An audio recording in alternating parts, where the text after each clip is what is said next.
Okay, sorry, my camera stopped recording there for a minute. Anyway, this was a journal I was showing you. It's really big. Sorry, I had my camera lowered. It's got, here's the top of it, the side, and the bottom. I don't know if you can see real well. I got some lace with beads on it. I got charms and the signature strings. Anyway, what I wanted to show you was some journal cards. You're going to want to put a tab on. Okay. Here's an example here. These are two small journal cards that are in pockets. Hope you can see that. And they have a tab on them. Okay. Same with this one down here. Then there's like this one where it's in between two pages are glued together and made a side pocket. So you have a nice big journaling card. And this is, again, for another video, where you can add pockets to your journaling card and put another journaling card in there. This one has a tag. But, again, to be able to easily pull it out of the pocket, we add tabs. Now, this is a tab punch that's so in desire. Stampin' Up! Had it years ago. They discontinued it, and they're very hard to find, and if people want to sell them, they ask for a lot of money for them. I fortunately have a friend that lets me borrow hers, so I take a bunch of my scraps over there, punch a bunch of tabs. But you don't have to have it be this. You can do square tabs. You can do, like I did on that one tag. You can do lace. There's all kinds of options for adding a tab to your pocket. The reason why I bring it up is that when you are, if you are specifically making a journal card that's going to be in a pocket like that and not in just a tuck or a pocket that you can easily pull it out, and you want to put a tab on it, think about that when you're designing your card to leave room for that tab. Like on this card, I wouldn't put a tab on it. There's just not enough room on the side. You probably could put one up at the top. You might cut out the flower a little bit if you don't mind doing that. This one here, again, if it's a side one like that, you might be able to put a tab up here or a tab on the side here. They don't always have to be centered either. I don't feel you have to be restricted to that. Or you could put one over here. On these, you could probably stick a tab on either side of this, depending on how deep you want to go with it. You know, like I said, there's all kinds of tabs that you can make or just do lace. Just something so you can easily pull it out of the pocket. And on this one, I probably wouldn't want to get too close to this here. So if I did, I'd probably put it over here or at the top. Okay? So just think about that a little bit if you're going to be adding a tab.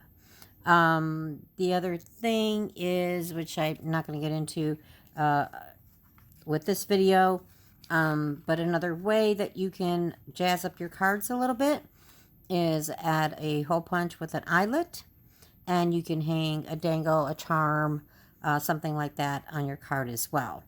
Just consider that when you're adding all those type of elements, I tried to make my cards, I've learned to make them as flat as possible. That's why I like this glossy, not gloss, what is it? I forget the name of it all the time, sorry. Liquid Glass is the product I use now. It doesn't add as much bulk, especially as the Glossy Accents do, but it adds a little bit of feature, but it still kind of keeps your cards flat. When you start getting into adding like flat back pearls and those kind of elements, just remember it's going to add a bulk to your album. And then it's going to be hard to, close your album, or you're going to have to cut back on how much embellishments that you have going on. Okay? So hopefully that was helpful. These are the 4 cards. Hopefully you can see them all in the picture. I'm trying to cut that glare out there. And you can see the bottom one here. I might move it up a little bit or overlay it a little bit so you can see that too. Okay, so we did different kinds of corners, different ways of embellishing. But the main thing is, it's very rare you hit it right off the bat, your layout. play with it, have fun with it, don't stress out about it. If it's getting where just things aren't coming to you, set it aside. Come back to it later with a clearer mind. And again, you don't have to go out like this. Was not a purchase thing. I tore it off out of a piece of sheet music. There's some beautiful images in magazines that you can use. Fuzzy cut, right? A lot of things. Digitals are good too, especially for like words, butterflies, things like that that you're going to use a lot maybe. And, or just printed images.